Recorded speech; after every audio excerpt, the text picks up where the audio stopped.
Investment की बात जब भी आता है तो इन्वेस्टमेंट में दो पहलू होता है हमेशा। एक पार्ट होता है इन्वेस्टमेंट का सिक्योरिटी पार्ट, कि कौन सा इन्वेस्टमेंट मेरे लिए सिक्योर ज़्यादा है। दूसरा पार्ट जो आता है वो आता है इन्वेस्टमेंट में रिटर्न कितना है, आरओआई कितना है, रिटर्न ऑन इन्वेस्टमेंट कितना है। तो आज जो मैं वीडियो बना रहा हूँ ना, ये पैसा आपका डबल होगा, है ना। पहली बात आप दिमाग में डाल दें, पैसा आपका डबल होगा। अच्छा, दूसरा बात क्या है, जैसे आप थंबनेल में देखा होगा कि ये स्कीम गवर्नमेंट है, तो पैसा आपका गारंटेड रिटर्न है, ये भी है, ठीक है। गारंटेड रिटर्न भी आएगा, पैसा आपका डबल भी होगा, ये दोनों तो आपका तय है। ये दोनों मैं कभी मुकर नहीं जाऊँगा, जो थंबनेल में है वही है। अच्छा, स्कीम क्या है, पहले स्कीम को समझते हैं। इस स्कीम के लिए ना पहले जो है आपका जो उम्र है वो 18 साल होना चाहिए। कुछ क्राइटेरिया है, आप इंडियन होना चाहिए, ऑफ कोर्स आपका उम्र 18 साल से ऊपर होना चाहिए, ठीक है। और इन्वेस्टमेंट आप मिनिमम से मिनिमम 100 रुपये का कैपेसिटी आपके पास होना है। 100 रुपये तो कोई भी होता है भाई, 100 रुपये बहुत कम अमाउंट है, तो 100 रुपये से शुरू होता है, आप पर कोई लिमिट नहीं है। हालांकि 50,000 से ऊपर अगर आप इन्वेस्टमेंट करेंगे तब आपको अपना पैन कार्ड होना ज़रूरी हो जाता है। मतलब अगर 50,000 के ऊपर आप इन्वेस्टमेंट करना चाह रहे हैं तो आपका पैन कार्ड होना ज़रूरी है। और 4 नंबर क्या है कि आपका जो भी इन्वेस्टमेंट आप करोगे वो 2.5 साल से पहले आप उसको लिक्विड नहीं कर सकते हैं, ठीक है। ये 5 चीज़ें आपको ध्यान में रख के इसको जाना पड़ेगा। तो पहले अभी जान लेते हैं कि स्कीम क्या है। स्कीम है पोस्ट ऑफिस की तरफ से, इंडियन पोस्ट की तरफ से किसान विकास पत्र करके, KVP, ठीक है ना। अभी KVP का क्या है, करेंट रेट ऑफ इंटरेस्ट चल रहा है 6.9% के पास, और 124 मंथ में, 124 मंथ में गवर्नमेंट आपको प्रॉमिस करता है कि आपका पैसा जो है डबल हो जाएगा, ठीक है। ये गवर्नमेंट प्रॉमिस है, मैं नहीं करता हूँ, ठीक है।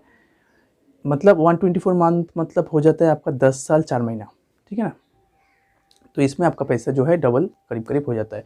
तो कितने से आप शुरुआत कर सकते हैं, जैसे बोला मैं 100 रुपये का ले सकते हैं, या फिर कोई ज़्यादा का चाहे तो 1000 का भी ले सकता है, 5000 का भी KVP ले सकता है, 50,000 का भी ले सकता है, ठीक है। तो जैसे बोला अगर 50,000 के ऊपर ले रहे हैं तो आपको अपना पैन डिटेल्स जो है वो डालना पड़ेगा। लेकिन लेते वक्त एक चीज़ याद रखिए कि KVP में ना मेरे ख्याल से 1,19,000 तक, 1,19,000 तक आप इन्वेस्टमेंट कर सकते हैं मैक्सिमम, उससे ज़्यादा मत कीजिए। क्यों, मैं बता रहा हूँ, क्योंकि आप तो अभी बोलेंगे सर आपने बताया कि जितना मर्जी कर सकते हैं सर, मैं मना नहीं कर रहा हूँ, लेकिन 1,19,000 तक आप करेंगे तब आपका इसमें एक क्लॉज आता है कि अगर आपका या एनुअल इंटरेस्ट जो KVP से मिल रहा है वो अगर आपका करीब करीब 10,000 से ज़्यादा जाता है, मतलब 10,000 1 रुपये भी हो गया ना, तो आपका जो है उस इंटरेस्ट इनकम के ऊपर TDS कटेगा। तो आपको अगर TDS बचा लेना है तो आप क्या कीजिए कि उसका ना हिसाब लगा लीजिए कि आप कितना पैसा रख रहे हैं, उसका इंटरेस्ट कितना बन रहा है सालाना। तो हमेशा कोशिश कीजिए कि 10,000 के नीचे ही आपका इंटरेस्ट बने। तो पहले जो था 8.4% का था, उसका रिटर्न था, वो 7.9% बना, बाद में 7.5, बाद में 6.9, ऐसे करते करते तब ना हम लोग कैलकुलेशन लगाते थे कि कुछ 9,995 रुपये, 96 रुपये ऐसा कुछ आता है। 19,000 के आसपास हम लोग इन्वेस्ट कर सकते हैं, 1,19,000 तक इन्वेस्ट कर सकते हैं।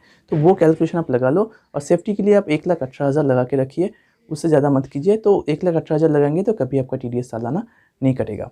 और जैसे मैं बताया ये 124 मंथ के लिए है, 124 महीना रखना पड़ेगा तभी आपका पैसा डबल होगा। और जो इन्वेस्टर्स थोड़ा रिस्क लेना चाहते हैं वो लोगों के लिए ये इन्वेस्टमेंट नहीं है।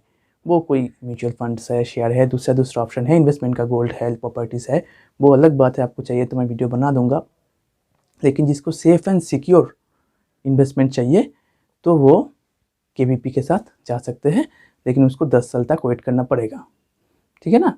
तो ये अगर आपके लिए सूटेबल है तो ये गवर्नमेंट स्कीम है, आपका पैसा रिटर्न जो है वो गारंटेड है। और अगर कोई भी आप सिचुएशन में आप मतलब ऊपर वाला ना करे, आप कोई ख़राब सिचुएशन में पड़ गए तो आप इसको बैंक के पास या फिर किसी भी NBFC के पास इसको मॉर्गेज भी कर सकते हैं। आपका जो KVP का सर्टिफिकेट है उसको करके उससे लोन भी आप उठा सकते हैं।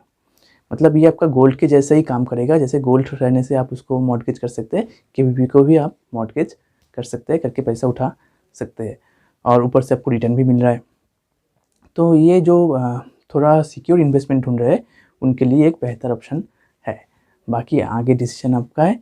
अगर आपको कुछ और इन्वेस्टमेंट के बारे में जानना है तो आप नीचे मेरे को कमेंट करके बताइए, मैं उसका डिटेल्स ज़रूर देने का ट्राई करूँगा। और आपको अगर जानना है कि केबीपी का जो फॉर्म है, फॉर्म ए जो आता है केबीपी का, वो कैसे फिलअप करना है, कैसे अप्लाई करना है, इस बारे में अगर आपको वीडियो चाहिए तो आप मेरे को कमेंट बॉक्स में बताइए, वो भी मैं करके डाल दूँगा। चलिए, थैंक यू।